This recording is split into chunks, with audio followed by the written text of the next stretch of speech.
Good afternoon, everyone, and welcome to the fifth edition of myAvtar Job Fair. It's a privilege meeting all of you this afternoon for a very interesting panel discussion. So today's topic is harnessing the new currency, the power of relational power. A bit of a context. In the current context of changing dynamics, there is a growing recognition of values of relationship, networks, and collaboration in driving success. Women professionals possess unique strengths and ability to leverage relational power for their advancement and influence. During this panel discussion, we have three successful women professionals to share their insights, experiences, and strategies that would enable working women and aspiring women professionals harness the new currency of relational power. Of course, the panelists will discuss how women can build meaningful conversations, cultivate influential network, and navigate organizational dynamics to create positive change and drive their careers forward. The panelists will also explore ways to address potential challenges and biases that women may encounter in leveraging relational power, while highlighting opportunities for growth and professional development. It's my absolute pleasure and privilege to introduce each one of you. We have Captain Jyotsna Malhotra, who is the head of diversity, equity, and inclusion at TVS Motors. We have Ms. Pooja Joshi, lead research and development engineer at Ansys. Dnyan Shah, senior vice president and global head diversity, equity, and inclusion, employee experience and engagement at Mphasis. So hope we can start the discussion. So I'm planning to make this a very free-flowing conversation. If there is anything that you would like to add on, please feel to add on. Quickly, before getting into the questions, actual questions, I would request each one of you to share your opening remarks. Any, personal experience, just like a small story that, you would like to speak about in no particular order. Who would like to go first? Pooja, would you like to start? Yeah. Hi, thanks everyone. Good afternoon, and thank you so much for inviting and giving this opportunity here. So to introduce myself Pooja Joshi. I'm a lead R&D engineer at Ansys. Mainly I'm leading the user interface development team for Ansys Fluent product. It's a desktop CFD product. So yeah, so it's been almost 5+ years with Ansys. Before Ansys, I was working with Cadence Design Systems for near about 7.5 years.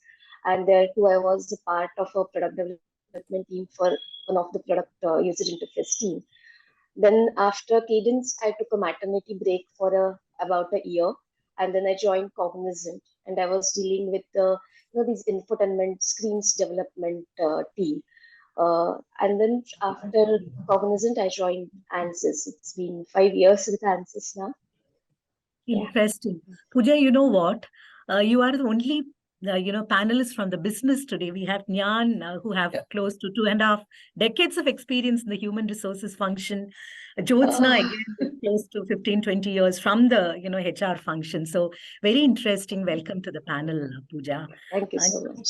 Yeah. So hi, good afternoon, everybody. Afternoon to my co-panelists and all of you viewers this afternoon.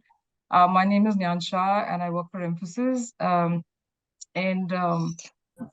Just a very quick brief about me. I operate on an alternate currency model, and I really believe in this subject, and therefore consented to kind of talk about it this afternoon, where the currency that I have been using over the last 28 years in the corporate world is that of relationships. And it has helped me right from my first job till, way back 28 years ago till today. That has been the foundation of my journey, my corporate ladder.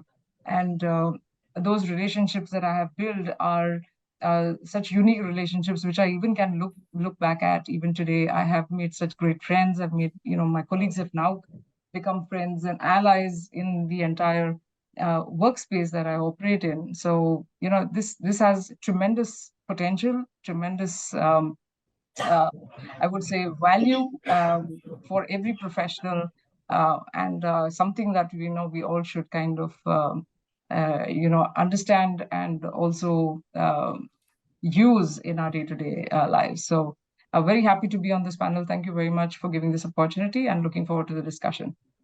Wonderful to know that, Nyan. Wonderful to know that. And I'm requesting Jyotsna to talk about. Sure. Thank you. Thanks, Veena. Good afternoon to everyone. When we are talking about relational currency, we are talking about relational power. I would like to say that it works. It works across geographies. I have relocated and worked in human resources, in armed forces, in industries which include oil and gas, which include infrastructure development, which include manufacturing, which include academia. So I worked in Singapore in academia. I worked in Kazakhstan in oil and gas. And over there, the only thing that worked for me to starting a career afresh from scratch was only this thing. So this is the power that has helped me and supported me as an individual across geographies, across industries. This is something we need to dwell on. It's something that is dynamic. It may change today depending on the situations we are in. We may strengthen it at some time depending on the priorities that we have in our lives. But we should always continue to work towards it to ensure that we have this backbone available for us to bank on anytime, where we can reach out to people, we can network with them, and it comes with time, with maturity that we have. I'm sure Dnyan would have also experienced with her, decade plus two decades plus of experience, that it comes with time, that you mature and you develop it and you master it at some point of time, and it comes naturally. But at the beginning of the career, it's something that you have to deliberately work on. And I think during our discussions, all of us will talk about it a little more. Thank you. Thanks, everyone. And a very, very good afternoon to everyone. Thank you so much, Jyotsna. Varied experience, worked in the armed forces, served in the Indian Army for 6 years in the rank of a captain, moved to the corporate world. Very interesting profile. Another interesting fact is we have three women leaders from three different industries today. Nyan represents the ITS sector, Pooja from the engineering, and Jyotsna, you from the automobile. So definitely you can talk from the organizational perspective also. So many a times I wonder, what is the skill that I possess? So I, of course, come from a human resources background. Somebody asked me, what do you do for a living? I talk about, yes, it's always people. I don't know anything else. I like interacting with people, any kind of people. So that's my skill and that I do for a living. So having said that, there are a few questions I would like to ask all of you. This is purely related to how you can nurture your relation, especially from women growing from one stage to another, how women can use their networking, their skills of negotiation, especially in the workplace, to grow within the career. How can they maneuver, navigate through various career stages and reach the pinnacle of success? So let me ask the question first to Nyan. Nyan, with your experience of 25 plus years in the corporate, workplace, how would you define a relational power in the context of modern workplace? Modern workplace in the sense, there was an era, the pre-pandemic era, now it's the post-pandemic era, and there was complete, there was a paradigm shift. So in the modern workplace, why is it very important for women to harness the power of relations? So over to you, Nyan, for your remarks and your... Sure. Thanks. So, like in a social world, a person who takes effort to get the community together gets supported very well. He or she enjoys a camaraderie in the true sense. Likewise, at workplace, relationships work faster to navigate through complex matrix structures. You do not get stuck, and you can always find a way out in complex issues, very difficult times at workplace. There could be stressful situations where there are many allies who can actually get you out and help you out at very critical junctures. You can rely on a lot many people around you apart from your immediate teams to facilitate and influence and help get your jobs done faster. So in the modern hybrid world, where you also manage remote workforce, Veena, and do not get to see colleagues at workplace for days together, let's look at how you build a good relationship there. Firstly, I think effective communication is extremely important. You need to be articulate about what you handle and also have the ability to understand and absorb others' viewpoints. But the next thing I think would be what would be expected is that you building relationships, being a collaborator of sorts and working as a team.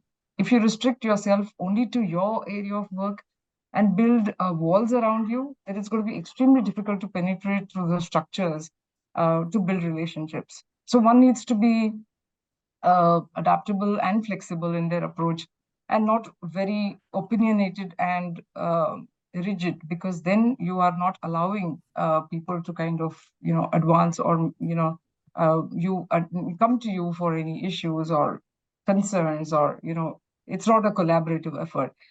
Your problem solving skills also can be leveraged across different layers of the organization, or where in need, and just not be used for yourself alone. So if one can identify and help out a colleague, you can start on the right note and build, I would say, a bond which culminates into a relationship over time.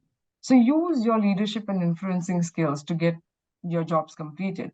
And who doesn't like a quicker turnaround and an agile work atmosphere? So all these qualities that I just listed out are that of an effective manager possessing all of these qualities at the workplace, and these are all linked. So this has always been a requirement of the corporate world and working environment, but we are talking about it only now in detail, and I'm glad we're actually, even bringing this to light and taking this up as a topic. So with all the above, you can actually convert your colleagues into strong allies and support at workplace. And even after you move on from the organizations, those relationships over the years can be fostered. So at workplace, therefore, relationship works faster to navigate through complex matrix structures. You do not get stuck, and you can always find ways out of complex issues. And you can rely on a lot more people than your immediate core team to facilitate and help you in the process. I hope I've done justice to the question. This is interesting. This is interesting, Jan. You touched upon three very critical points. That is, creating allies, not only within the team, you can just spread out and seek for allies from other divisions also. The next is effective communication. How can you communicate effectively so that, your voice is being heard? Third is adaptability and flexibility, which I think is a very, very important point that all of us should follow. Jan, thank you so much for those, for giving us those beautiful tips and suggestions. Now I move on to Pooja. Pooja, you being from the business side of the organization, so I would like to ask you this question on, are there any specific skills or competencies that women professionals can develop to enhance their ability to leverage relational power effectively, Pooja? So I would like to hear from you. Yeah, as Dnyan said earlier, adaptability and effective communication is the key. So I feel just be genuine, be open, be what you are. That's it. These things, you'll be able to connect with the people, listen to people, empathize with them, and then you'll be able to make those personal connections with your colleagues, be it your peers, be it your juniors or seniors, and that will help you to grow as an individual, and as well as it's beautiful to grow together as a team actually, and that will help your team to grow together, and that will actually help your organization also to grow faster rate. So I believe, just don't hesitate, be genuine, be what you are, and listen and empathize is the things which I think these skills will help you to grow further. Absolutely, absolutely, Pooja. Any specific experiences would you like to share with all of us, Pooja? You being in the business front, anything that in your career that you would like to talk about, Pooja? So the one point that you made, Pooja, genuinity and being empathetic, strikes a beautiful quote. So would you like to talk about it? Any experience that you have gone through? So when I joined Ansys, and sooner, I started working with my immediate team members initially. And soon we landed into, we were very close to our product release cycle. And at the same time, when we were into our last few couple of days, my colleagues with whom I used to regularly interact with to get the things done, they went on to some family emergency leave actually. So that was for me, it was a very tough time because I was new in the team, and how to complete the things on time because the deadline is in front of you. And that time I got introduced with a couple of other team members who are application engineers, because during your product lifecycle, you have to interact with testing team, you have to interact with application engineers. And that time I realized it's okay to accept that if you don't know anything, just accept that there are, and go and ask the questions to people. There are people who are ready to help you. If you don't go and ask, then it's you won't be able to move further and achieve the things which you are supposed to. So I did that time exactly the same. I got chance to interact with application engineers and testing team people. So I just openly went to them, talked to them, and then understood the processes, understood the things, and just the work was done, and we were able to successfully deliver the things on time. So that was the beauty of effective communication, I would say, from everyone, actually. A typical example of effective communication. Exactly. Yeah. Veena, I would just like to add to this. Please, Effective Jyotsna. communication, authentic leader, and I think strong storytelling. Because what happens, various occasions, we do have a story, we put a presentation, but it has to be narrated in a manner that it touches the chords where the business is going. So it has to be either business driven, where with numbers you can showcase, or otherwise, like our stories of HR. Majorly, I think Dnyan will be able to relate to some of the stories of HR, especially some policies that we work on. They may not be driving business, but they are the ones which are going to improve the engagement of employees, and employees will drive the business. So it's an indirect correlation which has to be established with the proper narration of the story. And that's where it's extremely important that each woman leader who wants to be professionally successful should learn the art of storytelling, because that's what is going to take you a long way. You can put slides together, but you should practice storytelling in a threaded manner, where one after the another threads you are able to pull and showcase to the receivers that what is the output that the organization is going to get out of it.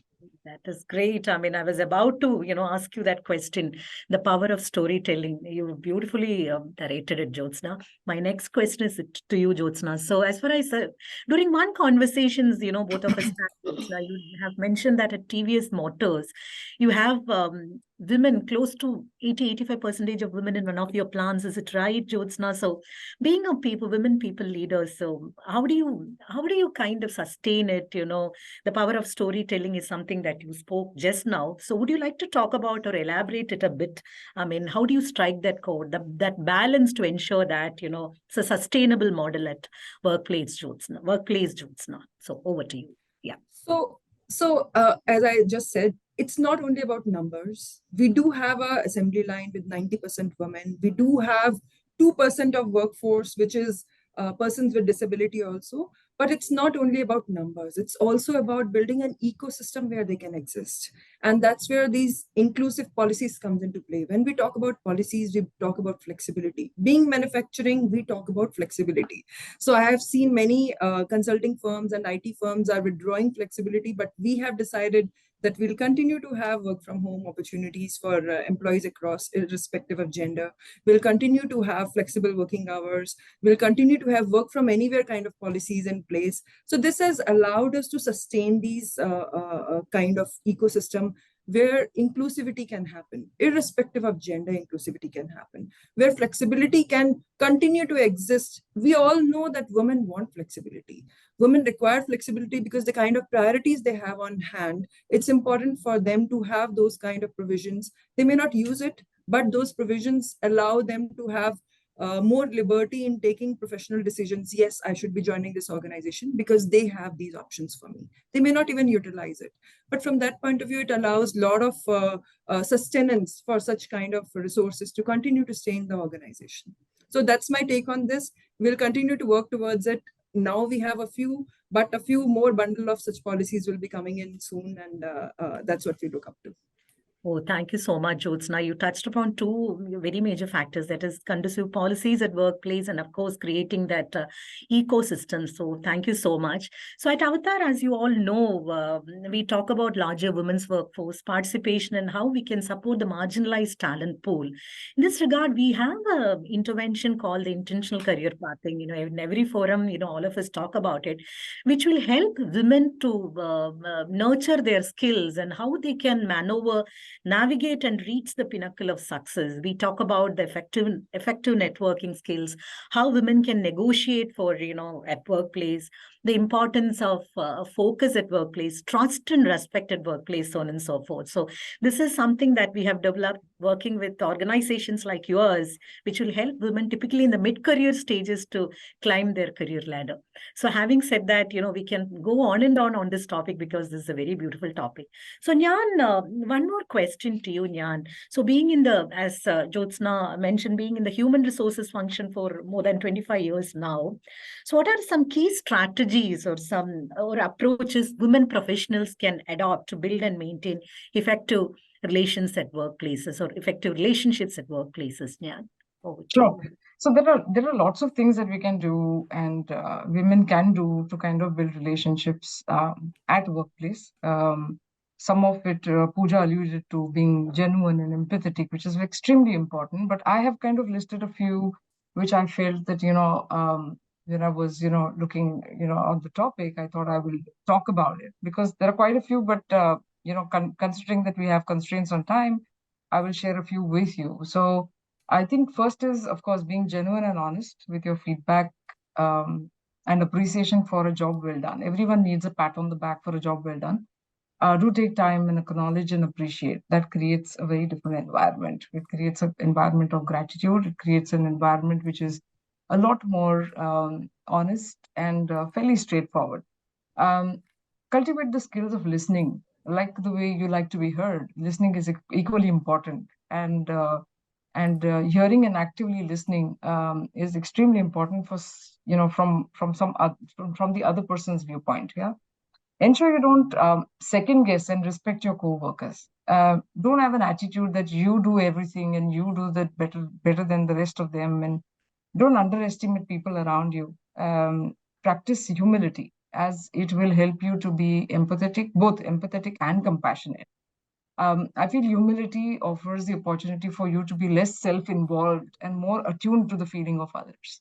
So when you put the other person in the entire frame, you start thinking about it from the other's perspective as well, and therefore your actions get dominated by that, and more they are a lot more conducive at the workplace. Invest in people. This is something that I believe I also practice a lot. It's very easy to write off someone and say he or she is no good for us and that we need to look at options because it's so easy to kind of replace the person with somebody else. But as a manager, you must invest time, effort, and energy in your people to pull them up and get them to race ahead to meet the collective targets. This investment never goes waste. You create bonds which are deeper and make space in their conscious existence at workplace at all given points in time. And you suddenly take the role of a creator or a mentor, something bigger than just a manager. Use your expertise to spread knowledge, mentor, guide, assist, handhold, roll up your sleeve, dirty your hands if required. Don't sit on the pedestal and watch people fail. The hand that reaches out to help will always be admired and reciprocated. Don't drill deeper into people's personal details and avoid oversharing from our side. Keep it transactional and pertaining to work. There must be limitations in which we operate. And you don't have to get too friendly or too casual at workplace with colleagues to have a good relationship. But instead, you should be known for your professionalism and maintaining work etiquette. And the last point I would say is, there has to be positivity into all your interactions. Do not gossip, backbite, bitch about other colleagues because it shows you in poor light. And you lose confidence in that interaction with the other person. Don't carry airs about you. Allow yourself to be approachable. People should be able to reach out to you and do not have to think twice before coming to you. So I feel these are those, snippets or tidbits or whatever that you could call it to help you solve problems and challenges at work proactively, and make you thrive and create good relationships and bonds at work, which will help you, only help you in the long run. Yeah, and these are not tidbits or snippets. I have taken copious notes, enough topics or points to do a small session on Absolutely, Nyan. I have taken close to 10 to 15 points. The 2, 3 points that, really, is appreciation. You should appreciate people at Avtar. Every Friday we have a practice we conduct town hall for 45 minutes to 1 hour, where we try and appreciate the good work that people do on a weekly basis. So that foster, motivation and people to do more, Nyan. And of course, the other point, listening. Agree with you, Nyan. Listening is a very important skill. It takes Yeah. years to develop it, but definitely once you have it, you can relate to people much easily. Yeah, and I'll tell you what, Jyotsna and Pooja, people um, like to hear their voice of late. I don't know what it is. I Yes. mean, it's just this fetish about, oh, you like to, you like to hear your own voice, and you continue to talk and you talk and you talk and you talk, but you just don't listen. Correct. If you don't listen to the That's other, true. how will you even know what they are going through, or how is it that you're going to step in and really resolve the issue? But Absolutely. Listening and empathy Yeah, goes hand in hand. The yeah, more you listen, the more empathetic you become. yeah, That's my understanding. yeah, I just want to add one more point over here, Nyan. That is, I think trustworthiness. You yeah, have to be trustworthy. You do a commitment. If you're not able to fulfill it, at least come back and say that my apologies, I'm not able to do it yeah, for whatever reasons. Explain the reason to the individual. It builds in your trustworthiness. It builds in that kind of a connect that people can have and come back to you and tell you that yes, I know you are working on it, and I believe you that yes, you will fulfill that commitment from that point of view. yeah, true, yeah. true. I would just like to add one thing. The technical skills can be improved time to time, Yeah, but creating the positive environment within you, with your colleagues and in the team, is more important. That will help you to grow at a faster rate than being, in some insecure or a negative environment. So as a being a leader, you need to be very much approachable to your team members. The people should feel that okay, I can go to this person and I can talk yes, and share my issues with them. Then those issues could be related to your work, issues could be related to your personal things. Sometimes it becomes, today I'm not able to work and complete these things because of some XYZ reasons. correct. But if you feel that you can go and talk to your colleagues or manager and tell them what is the reason behind this, that kind of environment and that trust or that transparency is more important than how technically great you are. Absolutely, Technical Pooja. skills can be improved anytime. Correct. So, Absolutely. Please. so Veena, just with your permission, just I would like to give you an Please, example please, because please, yeah. you've always said that give examples, and I had not thought of it this earlier, but while Pooja was talking, so way back, I think it must have been what 15, 20 years back. We had this. I had this room where I used to operate from. Obviously, HR. So you have a cabin and everything. It has to always be confidential and so many things. But I didn't somehow like it because I wanted an open door culture. Naturally, I mean, not everybody can walk in at every given points in time. But I had something on my door which displayed that I'm busy, so that those times nobody used to walk in. But other times it used to always be like an open door thing and people can just walk in at any given point in time. And to encourage this further, I had kept a mint bottle on my table. So every time, somebody wanted a mint, nobody carried their own mints. And this was the mint bottle, which Dnyan used to, replenish at all given points. I used to spend from my pocket to put that mint bottle. But the entire office on that floor used to come to pick up that mint. In that 1 minute, they used to come, talk to me, have a conversation. And that way, as I connected with people so much more. And it's not just me here, but there are so many more people who would remember that mint bottle and Dnyan. So these are the connections that people actually create at workplace, and there are so many small things that you can really do Yes. to create that impact. So this was just one such thing. Small but very Thanks. powerful, Jan. Thank you so much for sharing. Pooja, you talked about the double T, trust and transparency, Pooja. So taking cue from that, I'm asking you this question on how women can have the common challenges or barriers that women may face when trying to harness relational power. Pooja, would you like to touch upon that? Sometimes, what happens, we hesitate to go and talk to people. We think more about the outcome rather than, going and sharing your experiences or something. If I talk about this one, will it be received properly? Will it be, I mean, there's some with whom you wanted to share, they will listen to you or not. It just go and talk to them. What will happen? Person will say no, or person will not accept your proposal or idea. Nothing more than that will happen. It's just that sometimes, we restrict ourselves a lot for going and openly talking to each other. So probably that could be one of the barriers uh, women may face. And typically in engineering segments, like, you are like, for me, I was the only woman employee when I joined in my team in Ansys. Out of all 50 people, I was the only Okay. one. So if I would have not gone to them, they would have not understood my issues. Very So, interesting. initially the hesitation was there, but eventually you need to work on that. If you want to be in the system, you want to grow, you have to come out of that barrier. Just, Overcoming that hesitation, seeking yeah. for support and asking for help and support, a very, very valid point, Pooja. And congratulations, Pooja. You have definitely, made a space for yourself in an industry, and an industry like yours that you're representing once. Veena, I just want to add here, Yes, sometimes the please, barriers Jyotsna. could be from the other side. Yeah. It could be the unconscious bias. Yes. It could be the biases in the system, in the culture of the organization itself. So how women can challenge it? I would say you have to keep asking for it again and again. How many times the other team members will say no? So keep asking. Don't hesitate, even if you have been asked, okay, no, this is not going to you this time. Keep asking again and again, and don't give up on yourself. That Keep is my trying. say on this. Pooja, any experiences on this line? So I have had similar experiences from the past. Actually, I would say I had a very good colleagues around me.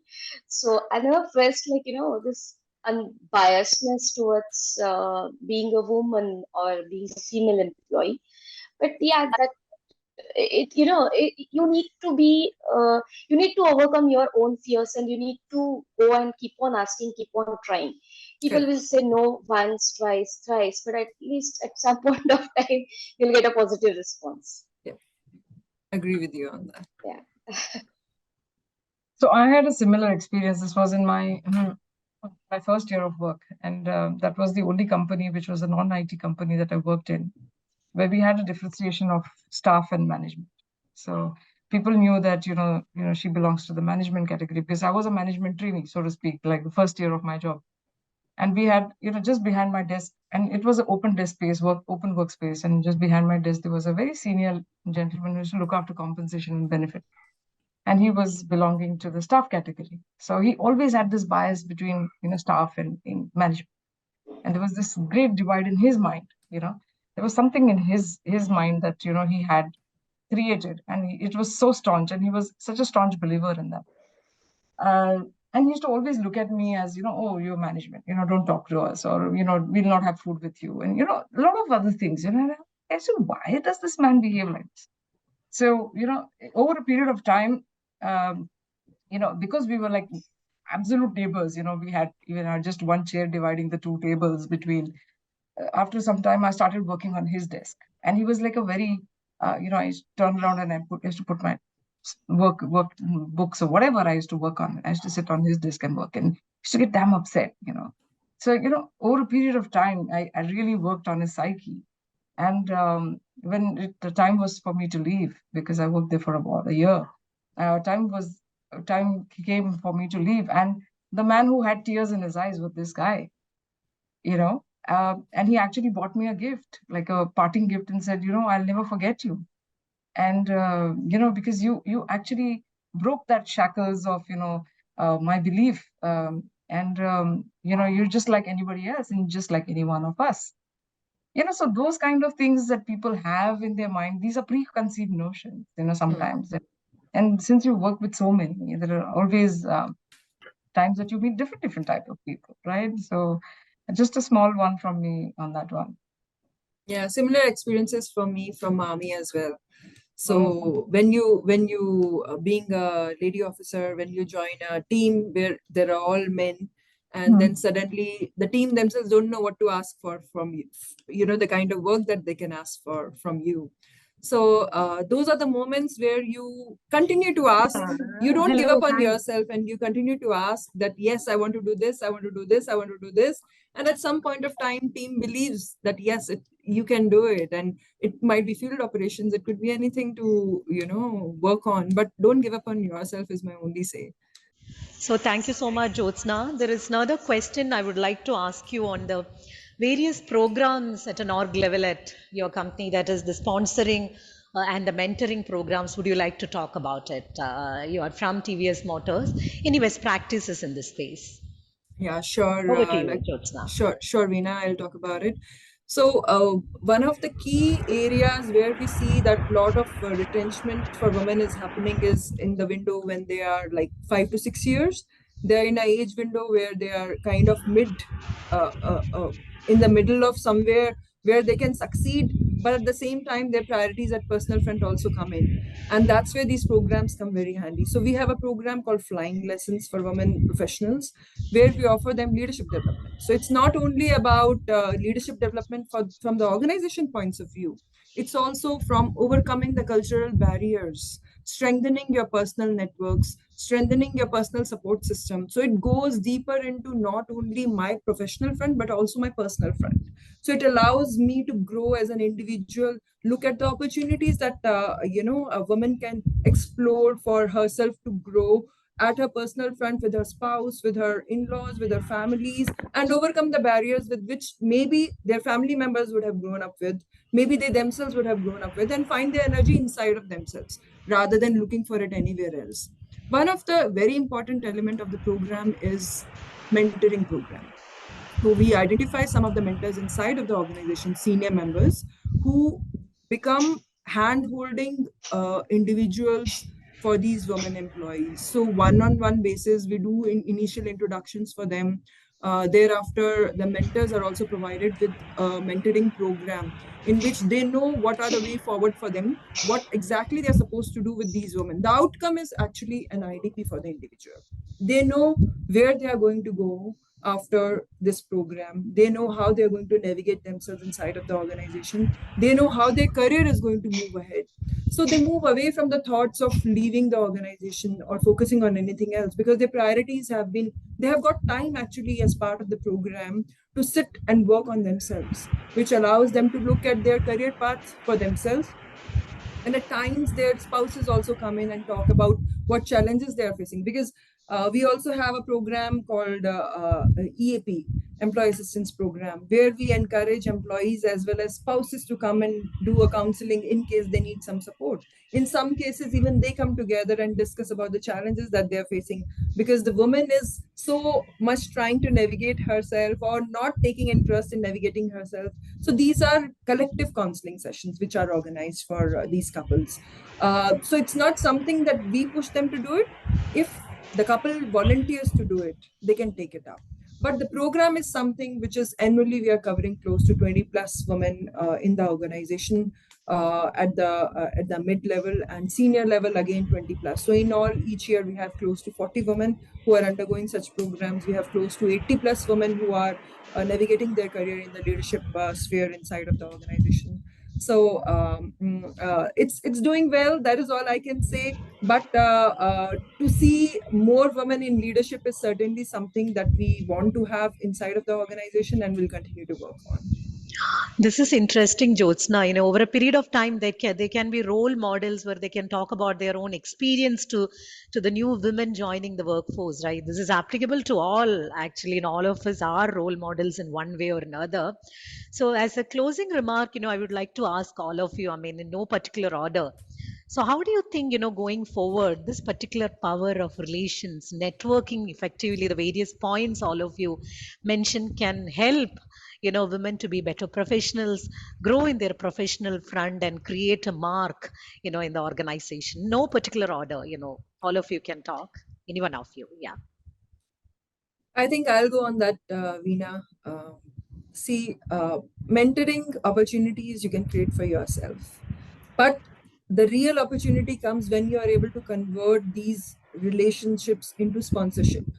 Because if you want to grow into an organization, you have to not just talk about your career, you have to also need people who can vouch for you, who can stand up for you, who can support you and say, yes, I know her, yes, she will do a good job. So that's where this allyship and sponsorship is needed, where it's not just preparing an IDP and working on it and moving ahead in a normal progressive manner. It's also a step beyond where the breakthrough can happen, where a challenging assignment is available inside of the organization woman wants to take up, and there are people who can vouch for her and speak for her. So that's where I would like to park my thoughts on that sponsorship is the way forward for women. Oh, this is very, very interesting, Jyotsna. Thank you so much. And Pooja and Nyan, your thoughts? Yeah, I'll go next. I think I slightly differ uh, from this networking and building relationships, because I feel they're two different things. Networking means growing your network beyond the immediate circle of your influence, like with multiple stakeholders and other functions to leverage and understand the organization's, I would say, strategy and initiatives a lot better than what you would have known otherwise. Staying connected to only a few in the company, right? Networking, therefore, is not necessarily within the organization, but it can also be with your client partners, your executives, or any other organization. Uh, Networking, therefore, is, according to me, is fraught with an agenda, and therefore need not be genuine, but a professional need that is making you reach out to the other person to stay connected. So the receiver of such attention, too, is aware of this reality, and most often it remains at a very superficial level. Whereas when you create relationships at workplace and they are developed over a period of time, they go way deep. So women are not known to be good at networking any which ways beyond their comfort zone or immediate circle of influence. And that could be because of multiple things, such as paucity of time, demands on their personal time beyond work, self-laid down boundaries for communication, and also collaboration. Nature of certain humans involved could be introverted or maybe shy.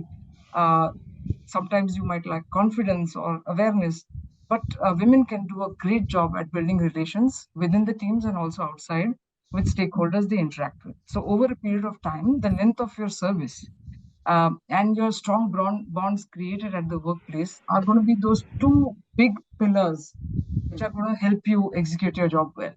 Um, People are going to be happy to do things for you as a reciprocation of the things that you have done in the past for them, or also doing good, or also doing something for you, as they would want to see you do well and see you progress as well. And those are those allies and sponsorships which Jyotsna was talking about as well. So I endorse that. Thank you. Bonds created at the workplace. I mean, yeah, very beautiful point that you have made. So, with that, I mean, I think, we should meet for a conversation again in the future. This time is not enough. But Yeah. thank you so much, Jyotsna, Pooja, and Nyan for joining in for a very relevant topic like, the importance of relational power, how we can develop as women, how we can, use the power of relations effectively and climb the professional front. So thank you so much, and looking forward to more such meaningful conversations. Thank you so much, everyone. Thank you.